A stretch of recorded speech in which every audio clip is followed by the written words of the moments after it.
கொலை வழக்குல Chennai police commissioner Arun IPS ஒரு தகவலை வெளியிட்டிருக்கிறார். அதாவது இந்த ஆம்ஸ்ட்ராங் கொலை வழக்குல பல்வேறு திருப்பங்கள் ஏற்பட்டு வருகிறது. அடுத்தடுத்து நிறைய பேர் கைது செய்யப்படுகிறார்கள். ஆனால் கொலைக்கு காரணம் இதுதான் அப்படிங்கிற ஒரு தெளிவான விளக்கமும் தற்போது வரை கிடைக்கவில்லை.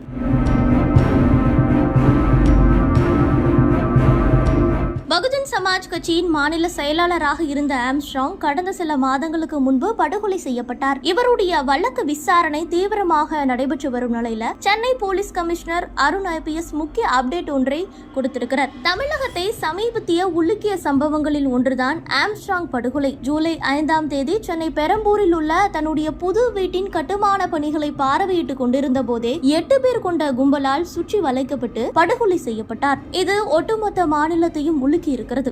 இது தொடர்பான வழக்கு விசாரணை தீவிரமாக நடைபெற்று வந்தது. அடுத்தடுத்து கைது நடவடிக்கைகள் முடுக்கிவிடப்பட்டன. தற்போது வரை 27 பேர் கைது செய்யப்பட்டு விசாரணை வளையத்தில் இருக்கிறார்கள். கொலை சம்பவத்தின் பின்னணியில் பல்வேறு அரசியல் கட்சிகளைச் சேர்ந்தவர்களுக்கு தொடர்பு இருப்பது புதிய திருப்பமாக பார்க்கப்பட்டது. ஆற்காடு சுரேஷ் தம்பி, பொன்னை பாலு, திமுகவில் இருந்த வழக்கறிஞர் அருள், பாஜக நிர்வாகி செல்வராஜ், தமிழ் மாநில காங்கிரஸ் நிர்வாகியாக இருந்த ஹரிஹரன், வழக்கறிஞர் மலர்கொடி சேகர், காங்கிரஸ் கட்சியில் இருந்த அஸ்வதாமன் என்று லிஸ்ட் நீண்டு கொண்டே செல்கிறது.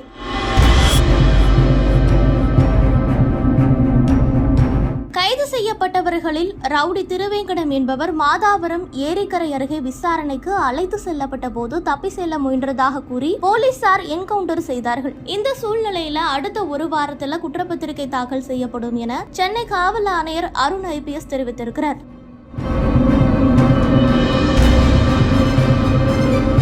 மேலும் அவர் பேசுகையில் 3 முக்கிய குற்றவாளிகள் விரைவில் கைது செய்யப்படுவார்கள். இந்த கொலை வழக்கு விசாரணை 90% முடிந்துவிட்டது. கொலைக்கான காரணம் குறித்து விரைவில் தெரிவிப்போம். மேலும் பின்னணியில் உள்ள முக்கிய நபர்கள் குறித்த தகவல்களும் வெளியிடப்படும் என குறிப்பிட்டிருந்தார்.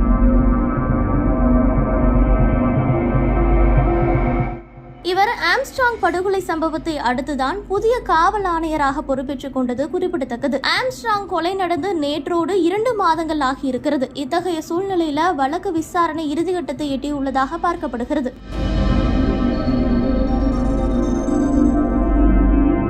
தமிழகத்தையே உலுக்கிய இந்த படுகொலை சம்பவத்திற்கு பிறகு பல்வேறு அதிகாரிகள் இடமாற்றம் செய்யப்பட்டார்கள். இதன் பிறகும் அடுத்தடுத்து என்கவுண்டர்கள் தமிழ்நாட்டில் ஏற்பட்டது. ரவுடிகளை தீவிரமாக கண்காணித்து வருகிறார்கள் போலீசார். பட்ட பகலிலேயே நிறைய இடத்துல கொலை சம்பவங்கள் அரங்கேறியது. அதன் பிறகு பல்வேறு இடங்கள்ல காவல்துறை ரோந்து பணிகளை தீவிரப்படுத்தி இருக்கிறார்கள்.